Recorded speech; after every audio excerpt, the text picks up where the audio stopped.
Hello, Michigan Realtors. We hope that fall is treating you well and you are successfully adjusting to the practice changes.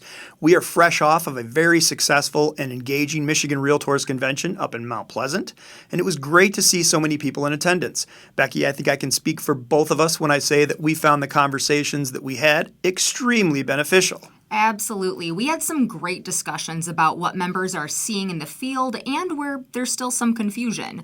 One of the areas that came up quite often was trying to understand the capacity of a subagent. We actually presented a refresher on subagency in our new legal update. That's right, and one of the most common misconceptions seems to be the use of subagency within the same brokerage. Now, some have confused subagency as an alternative to work with buyers when the firm also has the seller as a client. Frankly, this just won't work, and I'm more likely to conclude this video in the form of a golden retriever.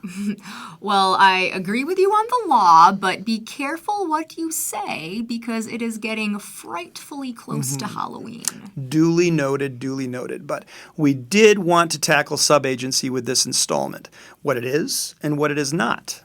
Yeah, so subagency is created when the listing broker agrees to work with another broker to assist them in representing the seller.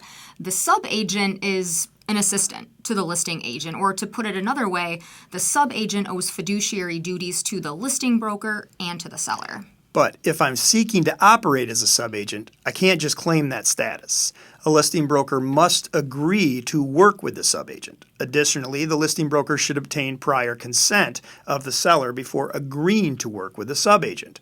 Under the settlement, if the buyer will not sign a contract with a broker, either an agency agreement or a home tour agreement, that broker cannot agree that it will show that buyer homes as a subagent. Right. A buyer who chooses not to sign a contract with a broker is unrepresented. If the unrepresented buyer finds a home that they want to make an offer on, that buyer could work directly with the listing agent as a customer, or if and only if the listing broker agrees, that buyer could work with a subagent of the listing broker. Good point. And if the subagent prepares an offer for an unrepresented buyer, the role of the subagent is the same as it would be if the listing agent was preparing the offer. Subagents cannot provide advice to or negotiate on behalf of the buyer since their loyalty is to the seller.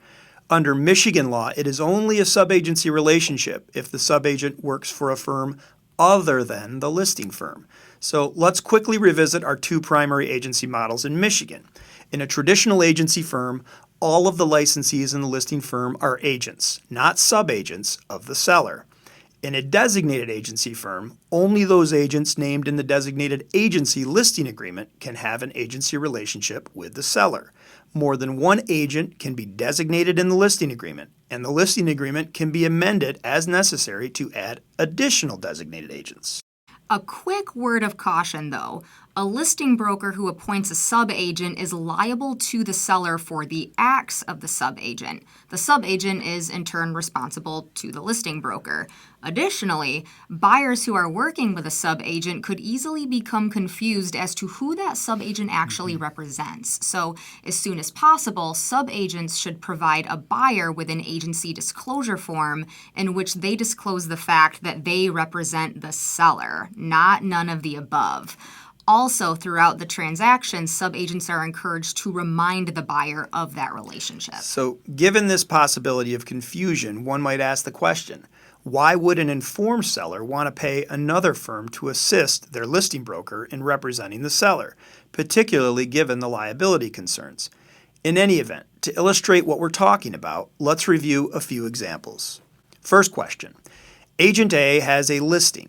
Agent A agrees to have Agent B, from another firm, host an open house. An unrepresented buyer attends the open house and wants to write an offer through Agent B. Can Agent B submit an offer as a subagent of the seller?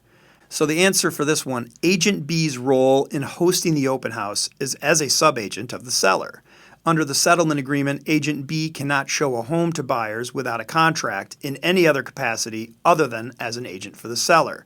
Whether as part of that subagency arrangement, Agent B is authorized to work with attendees and prepare offers on the seller's behalf is a matter of contract between Broker A and Broker B.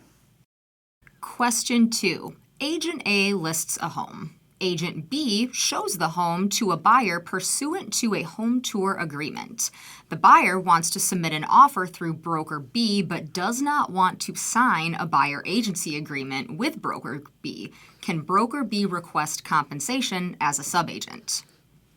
The answer here is that broker B is working with the buyer, and their right to compensation, if any, depends on the terms of the home tour agreement. Michigan law does not require a buyer agency agreement, and the settlement agreement requires a contract between the buyer and their buyer agent, not necessarily an agency agreement. All right, question 3. And lastly, in a designated agency office, Agent A represents the seller. Agent A also represents the buyer who becomes interested in the listed home. Can Agent A avoid dual agency by designating another agent in the firm to represent that buyer? Or could another agent in the firm work with the buyer as a subagent? Now the answer here is if buyer is willing to change agents, then dual agency can be avoided. Oftentimes, the listing agreement contains language that governs what happens if the buyer becomes interested in one of their agent's listings. The second agent would be the buyer's agent, not a subagent, and would need to sign a designated agency buyer agency agreement with her new buyer client.